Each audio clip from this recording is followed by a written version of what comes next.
Hello বন্ধুরা, curious in creative mind চ্যানেলে তোমাদের সবাইকে সুস্বাগতম জানাই।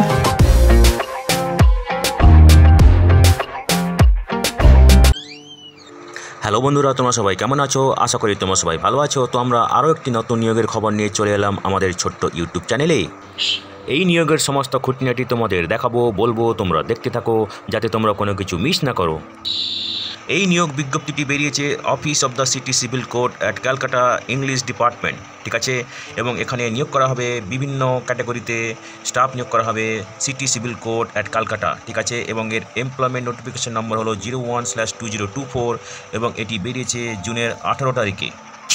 এখানে তোমাদেরকে অনলাইনে আবেদন করতে হবে এই ওয়েবসাইটে গিয়ে, যেটা হলো https:/www.calcatahighcourt.gov.in অথবা https:/citycivilcodecalcata.dcodes.gov.in by clicking the application link https://myapplionline.in.net/ccc, ঠিক আছে। এবং এখানে আবেদনের শেষ তারিখ হচ্ছে জুলাইয়ের 18 তারিখ রাত্রি 12টার আগে অবধি। ভ্যাকেন্সি এখানে দেখো, English stenographer group B, total vacancy আছে দুটি, একটি জেনারেল ক্যাটাগরি ইসি এবং একটি ওবিসি বিইসি, ঠিক আছে। Group D peon, total vacancy আছে 14টি, জেনারেল ক্যাটাগরির জন্য 4টি, জেনারেল ক্যাটাগরি ইসি একটি, general category ex serviceman in group D post একটি, general category meritorious sports person একটি, general category person with disabilities একটি, ইডব্লিউএস ইসি একটি, এসসি 3টি, ওবিসি এ একটি, ওবিসি বি একটি, ঠিক আছে। এবারে দেখো বেতন, ইংলিশ স্টেনোগ্রাফার গ্রুপ বি, এখানে বেতন হবে লেভেল 10 অনুসারে 32,100 থেকে 82,900 টাকা। এবং গ্রুপ ডি এখানে বেতন হবে লেভেল 1 17,000 থেকে 43,600 টাকা, ঠিক আছে। এখানে মিনিমাম এজ হতে হবে 18 বছর এবং নট অ্যাবাভ, ঠিক আছে। তো নট অ্যাবাভ মানে গ্রুপ বি পোস্টের ক্ষেত্রে 35 বছর, যারা এসসি এসটি এবং অন্যান্য ব্যাকওয়ার্ড ক্লাসের ক্ষেত্রে আছে, এবং যারা 37 বছর যারা শিডিউল ট্রাইব, ঠিক আছে। এবং 32 বছর যারা অন্যান্য যেমন জেনারেল ক্যাটাগরি ওবিসি, ঠিক আছে। এবারে গ্রুপ ডি পোস্টের ক্ষেত্রে ম্যাক্সিমাম 43 বছর, এসসি এসটিদের ক্ষেত্রে 45 বছর এবং জেনারেল ক্যাটাগরি ওবিসিদের ক্ষেত্রে 40 বছর, ঠিক আছে। পিডব্লিউবিডিদের ক্ষেত্রে ম্যাক্সিমাম বয়স 45 বছর এবং যারা এক্স সার্ভিসম্যান ক্যাটাগরিতে আবেদন করবে তাদের ক্ষেত্রে গভর্নমেন্ট রুল অনুযায়ী বয়সে ছাড় দেওয়া হবে, ঠিক আছে। এখানে এসেন্সিয়াল যে কোয়ালিফিকেশান যোগ্যতা, ইংলিশ স্টেনোগ্রাফারদের ক্ষেত্রে অবশ্যই স্নাতক হতে হবে যে কোনো শাখাতে, কোনো স্বীকৃত প্রতিষ্ঠান থেকে, ঠিক আছে। এবং তাদেরকে কম্পিউটার অপারেশনের সার্টিফিকেট থাকতে হবে এবং knowledge of writing in short হ্যান্ডে লেখার জ্ঞান থাকতে হবে, ঠিক আছে। এবং ট্রেনিং ফ্রম কোনো স্বীকৃত প্রতিষ্ঠান এবং satisfactory fingering speed in computer অপারেশনে ভালো ফিঙ্গারিং স্পিড থাকতে হবে, ঠিক আছে। এবং এই ইংলিশ স্টেনোগ্রাফারের ক্ষেত্রে এখানে minimum speed 80 word per minute in short hand এবং minimum speed 30 word per minute in typewriting from a legible manuscript in ইংরেজি ফর 10 মিনিট, ঠিক আছে। এবং the candidate also have at least certificate in computer ট্রেনিংয়ের certificate থাকতে হবে কোনো স্বীকৃত প্রতিষ্ঠান থেকে এবং satisfactory fingerprint speed in computer operation দরকার, ঠিক আছে। এবারে দেখো গ্রুপ ডিতে যারা আবেদন করবে পিওন পদে, সেখানে তাদেরকে অবশ্যই ক্লাস 8 পাস হয়ে থাকতে হবে কোনো স্বীকৃত বোর্ড অথবা মাদ্রাসা থেকে, ঠিক আছে। তো এখানে পরীক্ষা হবে এবং প্রথম যেটা নিয়ে ডিসকাস করবো সেটা হচ্ছে ইংলিশ স্টেনোগ্রাফার, ঠিক আছে। এখানে পেপার 1-এ জেনারেল ইংলিশ থাকবে 100 মার্কের 100টি মাল্টিপল চয়েস কোশ্চেন থাকবে, এমসিকিউ টাইপ কোশ্চেন থাকবে।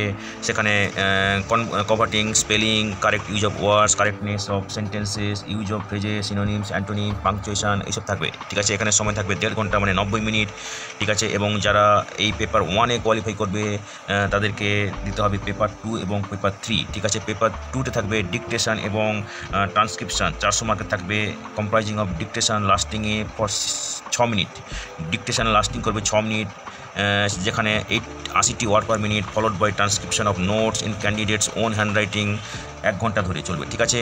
পেপার 3-তে থাকবে টাইপিং 100 মার্কস থাকবে পেপার 3-তে, ঠিক আছে।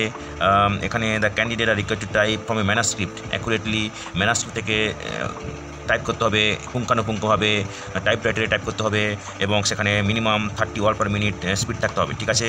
এবং এই টেস্টটা হবে 10 মিনিট ধরে, ঠিক আছে। এবং পেপার 2 এবং পেপার 3-র উপর যা মার্ক পাবে তার উপর ভিত্তি করে কিন্তু শর্ট লিস্টিং হবে, ঠিক আছে।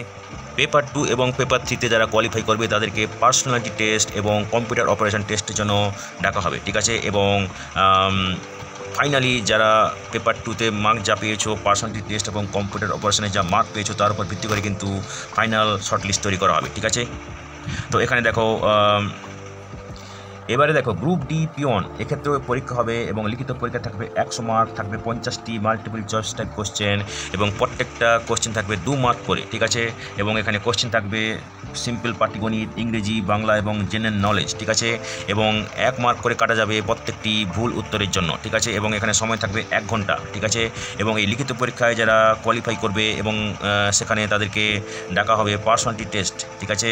এবং এই পার্সোনালিটি টেস্টে যা ভ্যাকেন্সি আছে তার থেকে 5 গুণ থেকে ডাকা হবে, ঠিক আছে। এবং ফাইনাল মেরিট লিস্ট তৈরি করা হবে লিখিত পরীক্ষা এবং পার্সোনালিটি টেস্ট, এই দুটো টেস্ট মিলে যা নম্বর পেয়েছো তার উপর ভিত্তি করে। এবং এই লিখিত পরীক্ষায় যে প্রশ্ন আসবে তা ক্লাস 8 স্ট্যান্ডার্ড অনুযায়ী প্রশ্ন আসবে, ঠিক আছে। তো বন্ধুরা দেখো এখানে এই গ্রুপ ডি পিওনের ক্ষেত্রে লিখিত পরীক্ষা নেওয়া হবে এবং সেখানে প্রশ্ন থাকবে জেনারেল নলেজ থেকে, ঠিক আছে। তো জেনারেল নলেজের মধ্যে জেনারেল সায়েন্স পরে খুব সম্প্রতি আমরা বেশ কয়েকটি ভিডিও জেনারেল সায়েন্সের উপর পাবলিশ করেছি। আমাদের আরও নতুন নতুন ভিডিও আসবে জেনারেল সায়েন্সের উপরে ভবিষ্যতে। তো তোমাদের সুবিধার জন্য ওই ভিডিওর লিঙ্কগুলো এই ভিডিও ডেসক্রিপশন বক্সে দিয়ে দেবো, তোমরা দেখে নিও, হয়তো তোমাদের কাজে লাগতে পারে।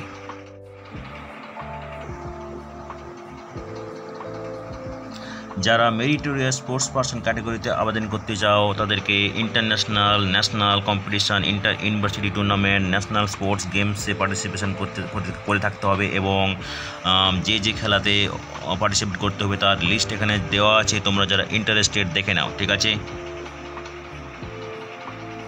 এবং এরিয়া অফ কম্পিটেন্ট অথরিটি যাদের কাছ থেকে তোমাদের সার্টিফিকেট সাইন করে আনতে হবে সেটাও এখানে দেওয়া আছে, তোমরা যারা ইন্টারেস্টেড এখানে দেখে নাও, ঠিক আছে। Ex serviceman category, EWS candidate সবই দেওয়া আছে, এক এক করে তোমরা দেখে নাও, ঠিক আছে।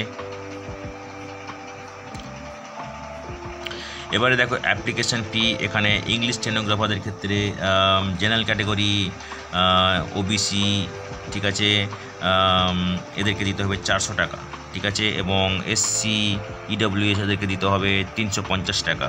গ্রুপ ডি পিওন এদের ক্ষেত্রে জেনারেল ক্যাটাগরি, ওবিসির ক্ষেত্রে 250 টাকা এবং এসসি, ইডব্লিউএস ক্যাটাগরির ক্ষেত্রে 200 টাকা, ঠিক আছে। যারা এক্সেম্পটেড ক্যাটাগরিতে আবেদন করবে তাদেরকে কোনো অ্যাপ্লিকেশান ফি দিতে হবে না, ঠিক আছে। তবে যারা এক্সেম্পটেড ক্যাটাগরিতে আবেদন করবে directly without any sponsorship from the labour department, তাদের ক্ষেত্রে কিন্তু এই অ্যাপ্লিকেশান ফিটা এক্সেম্পটেড নয়, তাদেরকে এই অ্যাপ্লিকেশান ফিটা দিতে হবে, ঠিক আছে। তোমরা এই অ্যাপ্লিকেশান ফিটা অনলাইনে দিতে হবে তোমাদেরকে এবং তোমরা এটা debit card, credit card, internet banking, UPI এর মাধ্যমে দিতে পারবে এবং এই ফিটা হচ্ছে নন রিফান্ডেবল, ঠিক আছে। এবং অ্যাপ্লিকেশান ফি দিয়ে দেওয়ার পরে পেমেন্ট রিসিপ্ট কনফার্মেশন তোমরা প্রিন্ট আউট করে নেবে ভবিষ্যতে ডকুমেন্ট ভেরিফিকেশনের জন্য, ঠিক আছে। এবং একজন ক্যান্ডিডেট একটি পোস্টের জন্য আবেদন করবে, ঠিক আছে। যদি মাল্টিপল পোস্টের জন্য আবেদন করো তাহলে তোমাদের অ্যাপ্লিকেশন কিন্তু ক্যান্সেল হয়ে যেতে পারে, ঠিক আছে। লিখিত পরীক্ষার 2 সপ্তাহ আগে তোমরা তোমাদের অ্যাডমিট কার্ড ডাউনলোড করতে পারবে, যেখানে তোমাদের ভেন্যু, কোথায় পরীক্ষা হবে, কোন দিনে হবে, কোন সময়, কটা থেকে পরীক্ষা শুরু হবে সেগুলো সব দেওয়া থাকবে। এবং তোমরা যে ওয়েবসাইটগুলো আমরা আগে বলেছি সেখান থেকে তোমরা অ্যাডমিট কার্ড বা হল টিকিট ডাউনলোড করে প্রিন্ট আউট করে নিতে পারবে, ঠিক আছে। এবং পরীক্ষা দিতে আসার সময় তোমাদের কোনো টিএ বা ডিএ দেওয়া হবে না, সবই নিজেকে বইতে হবে, ঠিক আছে। তো যারা ফাইনাল শর্ট লিস্টে যাদের নাম থাকবে এবং যে প্যানেল তৈরি হবে সেটা কিন্তু 1 বছর ভ্যালিড থাকবে, ঠিক আছে।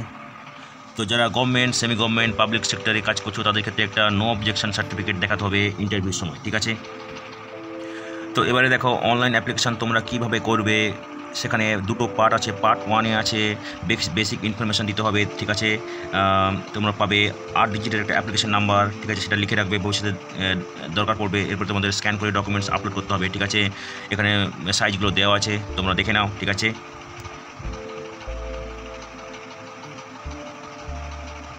তো এরপরে দেখো সিগনেচার, ডকুমেন্টস, ফটো আপলোড করবে। এরপরে আছে পার্ট 2। পার্ট 2-তে তোমাদেরকে পেমেন্ট করতে হবে, ঠিক আছে। এবং পেমেন্ট সাকসেসফুল হলে তোমরা ফাইনালি সাবমিট করবে, ঠিক আছে। তো বন্ধুরা আজকের এই ভিডিওতে আমরা যে কাজের খবরটি নিয়ে আলোচনা করলাম আশা করি সেটি তোমাদের কাজে লাগবে। তোমরা যারা আবেদন করতে ইচ্ছুক তোমরা এলিজিবল নাকি চেক করে সমস্ত কিছু ডকুমেন্ট জোগাড় করে 6 তারিখের আগে আবেদন করে দিও, ঠিক আছে।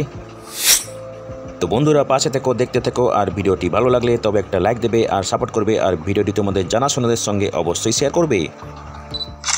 আর নতুন ভিউয়ার্সরা অবশ্যই আমাদের চ্যানেলটিকে সাবস্ক্রাইব করে বেল বাটনটি প্রেস করবে যাতে করে তোমরা এই ধরনের নতুন নতুন কাজের খবর নিয়মিতভাবে পেয়ে যেতে পারো। তো বন্ধুরা ভালো থাকবে, সুস্থ থাকবে, দেখা হবে তাহলে পরের ভিডিওতে আবার।